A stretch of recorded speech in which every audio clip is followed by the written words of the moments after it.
Hello students, कैसे हैं आप। उम्मीद करता हूं कि आप लोग घर पर अच्छे होंगे, अच्छे से पढ़ाई कर रहे होंगे। 9 तारीख को आपका केमिस्ट्री का पेपर होने वाला है, इसलिए एक क्विक रिवीजन की सीरीज मैंने आप लोगों के लिए स्टार्ट की है। तो कल जिसकी फर्स्ट क्लास थी और कल मूललता हम लोग पढ़ चुके थे, आज हम लोग स्टार्ट करने वाले हैं मूललता को। तो टाइम वेस्ट ना करते हुए आइए एक बार जल्दी से हम रिवीजन करते हैं मूललता के बारे में। आपको मैंने पहले भी बताया था, आप जानते हैं कि विलयन में विलायक के प्रति किलोग्राम द्रव्यमान में उपस्थित विलय के मोलों की संख्या को हम क्या बोलते हैं, मोललता कहते हैं। ठीक है ना। तो ध्यान रखिएगा, आप लोग किसे बोलेंगे हम कि विलयन में विलायक के प्रति किलोग्राम द्रव्यमान में उपस्थित विलय के मोलों की संख्या को हम मोललता कहते हैं। देखिए, कल हमने मोलरता पढ़ा था, तो वहाँ पे आप लोगों ने पढ़ा था। देखिए, इसमें है विलयन में विलायक के प्रति किलोग्राम द्रव्यमान, लेकिन वहाँ पे आयतन की बात करते हैं। किसकी बात करते हैं हम, मूलरता में आयतन की बात करते हैं, और मूललता में जो बात है वो हो रही है द्रव्यमान की। तो आप लोगों को केवल यही अंतर ध्यान रखना है। ठीक है। मूललता को हम स्मॉल m से दर्शाते हैं। मूललता को मोल प्रति किलोग्राम में व्यक्त किया जाता है। मूललता में आपको ध्यान रखना है कि द्रव्यमान की प्रधानता होती है, और द्रव्यमान जो है वो ताप से प्रभावित नहीं होता, इसलिए मूललता भी ताप से प्रभावित नहीं होती है। मूललता के फार्मूले की बात करेंगे तो मूललता का फार्मूला होता है विलय के मोलों की संख्या बटे विलायक का किलोग्राम में द्रव्यमान। इसका ये जो फार्मूला कन्वर्ट हो जाएगा, मूललता बराबर विलय का द्रव्यमान बटे विलय का आणविक द्रव्यमान इंटू 1000 अपॉन विलय का ग्राम में द्रव्यमान। ठीक है। तो स्मॉल m मीन्स मूललता, मूललता बराबर हो जाएगा यहाँ पे W B upon M B into 1000 upon W A. ठीक है। तो यहाँ पे आप लोगों को ध्यान रखना है कि मैंने कल आपको बता दिया था कि डब्ल्यू वी जो होता है द्रव्यमान होता है, बी यानी विलय होता है, एम यानी आणविक द्रव्यमान होता है, वी यानी विलय। ठीक है। तो विलय का द्रव्यमान हो जाएगा डब्ल्यू बी और विलय का आणविक द्रव्यमान हो जाएगा एम बी। ठीक है। और विलायक ए से शो करते हैं और द्रव्यमान को हम डब्ल्यू से शो करते हैं, तो ये हो जाएगा विलायक का ग्राम में द्रव्यमान। आइए इसका एक न्यूमेरिकल देखते हैं कि 8 ग्राम कास्टिक सोडा को, कास्टिक सोडा NaOH है ना, 8 ग्राम कास्टिक सोडा को 500 ग्राम जल में विलय किया जाता है, तो हमें मूललता ज्ञात करनी है। ठीक है। तो इस फार्मूले में हम पुटअप करेंगे। डब्ल्यू वी बराबर हमने देखा यहाँ पे 8 ग्राम है, एम बी NaOH है, NaOH का आणविक द्रव्यमान 40 होता है। आपको बताया था मैंने कैसे निकाला जाता है कि सभी के परमाणु भारों को आपस में जोड़ दिया जाता है। सोडियम का परमाणु भार 23, ऑक्सीजन का 16 और हाइड्रोजन का 1, आप इनको टोटल करेंगे तो आएगा 40। डब्ल्यू ए जो कि क्वेश्चन में दिया है 500 ग्राम दिया हुआ है, इसको क्या करेंगे हम इस फार्मूले में पुटअप करते हैं वैल्यू को। तो यहाँ से आप लोग देखेंगे एम इक्वल हम लिखेंगे, डब्ल्यू वी की वैल्यू हमारी 8 है, एम बी की वैल्यू 40 है, इंटू 1000 अपॉन डब्ल्यू ए की वैल्यू 500 है। इसको हम पूरे को सॉल्व करेंगे तो हमारे पास निकल के आ रहा है 2/5, और इसको सॉल्व किया तो 1/2.5, और राइट आंसर हो जाएगा इसका 0.4 मोलल। ठीक है। क्लियर हो रहा है आप लोगों को। उम्मीद करता हूँ पूरा जल्दी से आप लोगों के समझ में आ रहा होगा। ठीक, नेक्स्ट क्वेश्चन देखते हैं हम। देखिए, अगला न्यूमेरिकल दिया है कि 2.82 ग्राम ग्लूकोज 30 ग्राम जल में डिजोल्व में घुला हुआ है, मूललता हमें ज्ञात करना है। मूललता का फार्मूला हम लोग जानते हैं। तो देखिए क्या हो जाएगा यहाँ से, ग्लूकोज के मोलों की संख्या अपॉन जल का द्रव्यमान इंटू 1000। तो मोलरता बराबर विलय का जो द्रव्यमान है, विलय का आणविक द्रव्यमान इंटू 1000 अपॉन विलय का ग्राम में द्रव्यमान। तो डब्ल्यू वी जो विलय होता है कम मात्रा में होता है वो हमें दिया है 2.82। एम बी यहाँ पे आपको देखना है ग्लूकोज, ग्लूकोज का फार्मूला होता है C6H12O6। इन सभी के परमाणु भारों को हम आपस में जोड़ेंगे तो हमारे पास आ जाएगा आंसर 180। तो यहाँ पे ग्लूकोज का आणविक द्रव्यमान होता है 180, और डब्ल्यू ए जो कि क्वेश्चन में दिया है हमें 30 ग्राम। अब इसको क्या करेंगे हम, वही उसी जो मोललता का फार्मूला है उसमें पुटअप करेंगे। तो एम स्मॉल एम इक्वल हो जाएगा 2.82 अपॉन 180 इंटू 1000 अपॉन 30। ठीक है स्टूडेंट्स, आप इसको सॉल्व करेंगे तो राइट आपका आंसर आ जाएगा 0.52 मोलल। तो ध्यान रखिएगा, हम लोग पढ़ रहे हैं सांद्रता ज्ञात करने की विधियाँ। सांद्रता ज्ञात करने की 7 विधियाँ होती हैं, आपको बताया मैंने। प्रतिशतता, मूलरता, मोललता, नॉर्मलता, फॉर्मलता, पीपीएम और मोल प्रभाष। तो 2 हम लोग पढ़ चुके हैं यहाँ पे। याद रखना आपको मूलरता और मोललता। क्लियर। देखिए एक क्विक रिवीजन के थे, जल्दी से देखते हैं कि मोलरता और मोललता में क्या अंतर होता है। तो मोलरता की परिभाषा देखिए, विलयन के प्रति लीटर विलयन में उपस्थित विलय के मोलों की संख्या मोलरता कहलाती है। और अगर बात करें विलयन में विलायक के प्रति किलोग्राम द्रव्यमान में उपस्थित विलय के मोलों की संख्या को हम मोललता कहते हैं। मोलरता में विलयन के कुल आयतन की प्रधानता होती है, जबकि मोललता में विलायक के भार की प्रधानता होती है, द्रव्यमान की प्रधानता होती है। अगर मूलरता की बात करें तो इसमें विलायक का जो भार है कितना है इसका महत्व नहीं है, अपितु विलयन का कुल आयतन, ये आप लोगों को ध्यान रखना है। ठीक है। इसके बाद अगर हम बात करें कि इसमें विलयन का कुल आयतन कितना है, इसका महत्व नहीं होता, अपितु विलायक का कुल भार 1000 ग्राम या 1 किलोग्राम हो, यह महत्वपूर्ण है। मूलरता ताप से प्रभावित होती है और मूललता ताप से प्रभावित नहीं होती है। मूलरता को प्रति लीटर आयतन में व्यक्त किया जाता है, जबकि मूललता को मूल प्रति किलोग्राम में व्यक्त किया जाता है। ठीक है स्टूडेंट्स, आप इसको अच्छे से याद कर लेंगे, अच्छे से रिवाइज कर लेंगे। बढ़ते हैं आगे हम लोग। तो मूल प्रभाज, ध्यान रखिएगा, जो सांद्रता ज्ञात करने की 7 विधियाँ, उनमें से ये 3 बहुत ज़्यादा महत्वपूर्ण हैं एग्जाम के अकॉर्डिंग। मूल प्रभाज की बात करते हैं तो किसी भी विलयन में उपस्थित किसी एक अवयव की मूलों की संख्या, हम जानते हैं कि विलयन में 2 अवयव होते हैं, विलायक और विलेय, लेकिन हम यहाँ पे बात कर रहे हैं किसी एक अवयव, या तो वो विलेय हो सकता है या विलायक हो सकता है। तो किसी भी विलयन में उपस्थित किसी एक अवयव की मूलों की संख्या और विलयन में उपस्थित संपूर्ण मूलों की संख्या के अनुपात को हम मूल प्रभाज कहते हैं। आपको ध्यान रखना है कि ये अनुपात में आएगा, मतलब बटे के रूप में आता है, तो जो बटे के ऊपर आएगा उसमें से या तो विलेय आएगा या विलायक आएगा। लेकिन बटे के नीचे की बात करें, अपॉन की बात करें, तो दोनों ही अवयव आएंगे, अर्थात क्या है कि यहाँ पे विलेय और विलायक दोनों ही आएगा। मूल प्रभाज को हम एक्स से दर्शाते हैं। मूल प्रभाज जो है वो ताप से प्रभावित नहीं होता। ध्यान से देखेंगे, यदि किसी विलयन में विलेय के मूलों की संख्या एन बी, ठीक है, याद रखिए, बी यानी विलेय, एन यानी मूलों की संख्या। यदि किसी विलयन में विलेय की मूलों की संख्या एन बी तथा विलायक के मूलों की संख्या एन ए हो तो विलेय का मूल प्रभाज, ध्यान रखिएगा, विलेय को बी से दर्शाते हैं, मूल प्रभाज को एक्स से दर्शाते हैं। तो विलेय के मूल प्रभाज को हम शो करेंगे एक्स बी से, तो एक्स बी बराबर हो जाएगा हमारा N B upon N B plus N A. यहाँ पे आप लोग देख सकते हैं, ठीक है, आप लोग यहाँ पे अच्छे से देख सकते हैं।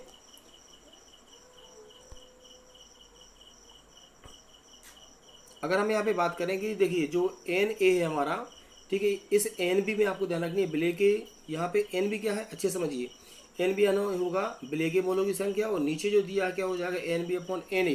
तो ये हो जाएगा, आप लोगों को ध्यान रखना है, विलयन में उपस्थित दोनों अवयव के मूलों की संख्या। ठीक, आगे बढ़ते हैं। अब हमें अगर विलायक का मूल प्रभाज निकालना है तो विलायक यानी ए होता है, तो एक्स ए यानी हो जाएगा विलायक का मूल प्रभाज बराबर हो जाएगा एन ए अपॉन में आ जाएगा N A plus N B.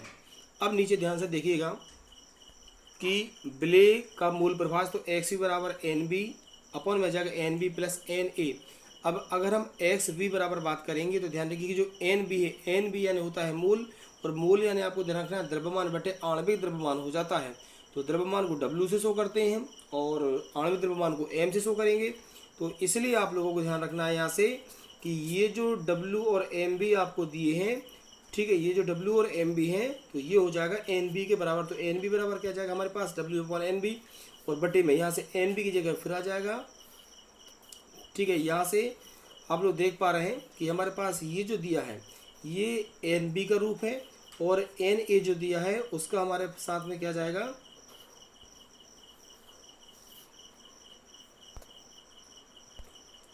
ठीक है। तो आप लोगों को ध्यान रखना है इसमें पूरे अच्छे से कि यहाँ से हमारे पास जो Na है इसका हो जाएगा WA अपॉन MA। तो ये होता है हमारा विलेय का मूल प्रभाज। इसी तरह अगर हम बात करें विलायक के मूल प्रभाज की, तो आप लोग जानते हो विलायक के मूल प्रभाज की बात करें तो इसको हम XA से दर्शाएंगे। XA बराबर हमारे पास आप देख पा रहे हैं NA, और यहाँ से NA और NB। तो इसी तरीके से ये जो NA आप लोग देख पा रहे हैं, इस NA की जगह हो जाएगा हमारा WA अपॉन MA, और इस NA की जगह हो जाएगा WA अपॉन MA, और यहाँ से NB की जगह हो जाएगा हमारा WB अपॉन MB। क्लियर है आप लोग? चलिए ठीक है, आगे बढ़ते हैं। कुछ नोट पॉइंट आपको याद रखना है कि मूल प्रभाज जो है ताप से प्रभावित नहीं होता, और विलयन का मूल प्रभाज सदैव एक होता है। चलिए, तो मूल प्रभाज क्लियर है। मूल प्रभाज मीन्स क्या समझा आपने कि किसी भी विलयन में उपस्थित किसी एक अवयव के मूलों की संख्या एवं विलयन में उपस्थित संपूर्ण मूलों की संख्या के अनुपात को हम मूल प्रभाज कहते हैं। ठीक है, इसका एक न्यूमेरिकल देखते हैं हम कि यहाँ से आप ध्यान से देखिए कि 100 ग्राम एसिटिक अम्ल है ना, जिसका कि फार्मूला होता है CH3COOH। 100 ग्राम एसिटिक अम्ल को हमने 12 ग्राम जल में घुला हुआ है, तो एसिटिक अम्ल और जल का मूल प्रभाज ज्ञात कीजिए। ध्यान रखिएगा, हमें यहाँ से एसिटिक अम्ल और जल दोनों का ही मूल प्रभाज ज्ञात करना है। क्या करना है हमें यहाँ से दोनों का मूल प्रभाज ज्ञात करना है। मीन्स क्या है कि हमें विलायक का मूल प्रभाज भी निकालना है और विलेय का मूल प्रभाज भी निकालना है। तो सबसे पहले हमें ये डिसाइड करना है कि एसिटिक अम्ल और ये जो यहाँ से हम जल देख रहे हैं, ठीक है, इनमें से विलेय कौन सा है। तो देखिए क्वांटिटी अगर बात करें तो जल का जो मात्रा दी है वो हमें दी है कितनी, यहाँ से 12 ग्राम, एसिटिक अम्ल की मात्रा में कितनी थी यहाँ से 100 ग्राम। लेकिन आपको बताया है कि जब भी हम जल की बात करेंगे तो जल कम हो या ज़्यादा, जल हमेशा क्या होता है, ब्लैक होता है। ठीक है, तो देखिए यहाँ से विलेय क्या हो जाएगा, एसिटिक अम्ल, और जल क्या हो जाएगा यहाँ से विलायक। तो देखिए 100 ग्राम हमारा एसिटिक अम्ल हो गया, 12 ग्राम हमारा H2 हो गया। चलिए तो सबसे पहले हम देखते हैं यहाँ से XV। अब आपको समझना XV यानी क्या हुआ, विलेय का मूल प्रभाज। तो XV निकालते हैं, WV बराबर क्या हो गया, B यानी विलेय, एसिटिक अम्ल विलेय है यहाँ पे। तो आप लोगों को अच्छे से देखते हुए चलना है कि ये जो WV है ये हो जाएगा हमारा कितना, 100 ग्राम। MB MB आपको ध्यान रखना है कि एसिटिक अम्ल, तो MB की जो वैल्यू निकलेगी वो आती है 60। कैसे आएगी कि इन सभी के परमाणु भारों को हमने आपस में जोड़ दिया, तो इसका जो वैल्यू है वो कितना की हमारे पास 60। ठीक, XA बराबर देखेंगे आप, WA मतलब जो वाटर की वैल्यू दी हुई है, ठीक है 12 ग्राम। और MA कितना है यहाँ से 18 है। कैसे, अगर मान लीजिए हम H2O की बात करते हैं तो H2 यहाँ से हाइड्रोजन देख रहा है तो ये 2 और ऑक्सीजन का कितना होता है 16। इन दोनों को प्लस करेंगे तो कितना आ जाता है यहाँ से 18 आ जाता है। ठीक है, तो XV बराबर निकालते हैं हम, XV यानी विलेय का मूल प्रभाज। तो WV अपॉन MB अपॉन क्या हो जाएगा, WV अपॉन MB प्लस हो जाएगा हमारा WA अपॉन MA। ठीक है, अब इस वैल्यू को हम क्या करते हैं, ये जो फार्मूला है इसमें पुटअप कर देंगे, आप लोगों को ध्यान रखना है। ठीक, इसमें पुटअप करते हैं तो यहाँ से आप देख पा रहे हैं कि ये 100/60 और यहाँ से 100/60 और 12/18। जब हम इसको सॉल्व करेंगे पूरे को तो देख सकते हैं आप लोग पूरा कि देखिए इसको यहाँ से आपने पूरा कैंसिल कर दिया तो आपके पास जो बच रहा है 5/3 और पूरे का अपन में जाएगा 5/3 प्लस आएगा 2/5।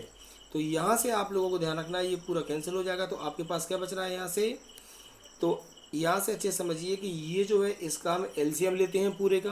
क्या लेंगे हम, इसका पूरा एलसीएम लेंगे। ठीक है, जब हम इसका एलसीएम लेंगे तो हमारे पास आ जाएगा 7/3 और यहाँ से ऊपर हमारे पास क्या है 5/3। जब बटे के बटे में होगी तो संख्या पलट जाएगी, तो यहाँ से हमारे पास क्या जाएगा, आपको ध्यान रखना है यहाँ से हमारे पास आ जाएगा 5/3 और ये संख्या पलटेगी तो क्या हो जाएगा 3/7। ठीक है, 3 से 3 ये कैंसिल हो जाएगा, हमारे पास बच रहा है केवल 5/7। ठीक है, इस 5/7 में जब हम इसको सॉल्व करेंगे तो हमारे पास बच रहा है 0.7। याद रखिएगा ये जो XV है, XV यानी क्या हुआ हमारा विलेय का मूल प्रभाज। तो विलेय का मूल प्रभाज हमारा कितना निकला है यहाँ पे 0.7। Is that clear? उम्मीद करता हूँ ये पूरा आपका क्लियर होगा। ठीक है, मैं थोड़ा फास्ट चल रहा हूँ यहाँ से क्योंकि 9 तारीख को आपका पेपर है और उसके पहले हमें पूरा ये जल्दी से रिवाइज करना है। कल से दिन में आपको मेरे 2 वीडियोस मिलने वाले हैं, तो ये क्लासेस आप लोग ना छोड़ें बिल्कुल। ठीक है, टाइम निकाल के ये क्लास जरूर पढ़ें, डेफिनेटली आपको इसके बहुत ज़्यादा फायदा होने वाला है। आगे हम लोग पढ़ते हैं XA यानी हम लोग अब निकालने वाले विलायक का मूल प्रभाज। तो जो A है वो ऊपर चला जाएगा। पीछे आप लोगों ने देखा होगा कि जब हम लोगों ने यहाँ से XV निकाला था तो यहाँ पे V क्या था, आप देख पा रहे हैं इसमें यहाँ पे ये जो V था ये ऊपर था, लेकिन अब हमें अगर यहाँ से निकालना है XA तो अभी यहाँ से क्या हो जाएगा XA ऊपर चला जाएगा। ठीक है, तो इस फार्मूले में हम क्या करेंगे, वैल्यू को पुटअप कर देंगे। तो x बराबर क्या हो जाएगा हमारा 12/18 और पूरे के बटे में हो जाएगा हमारा 12/18 प्लस क्या हो जाएगा हमारा 100/60। तो यहाँ से भी आप क्या करें, इसको सॉल्व करेंगे तो ऊपर आप देख सकते हैं इसको आपने कैंसिल किया, 6 से भाग दिया तो यहाँ पे आ गया हमारा 2/3। ठीक है, और यहाँ भी हमारा क्या रहा है ये 2/3। ठीक है, इस पूरे का फिर हमें क्या करना है, एलसीएम लेना है। ठीक है, तो जब इसको आप सॉल्व करेंगे तो आपके पास आ जाएगा ये 2.7। ठीक है, क्या आ गया आपके पास 2.7 और इस तरीके से आपके पास आंसर आ जाता है 0.2। तो एसिटिक अम्ल यानी विलेय का मूल प्रभाज आपका निकला है 0.7 और जल यानी विलाय का मूल प्रभाज आपका निकला है 0.2। ठीक है, क्लियर हो रहा है आपके लिए पूरा?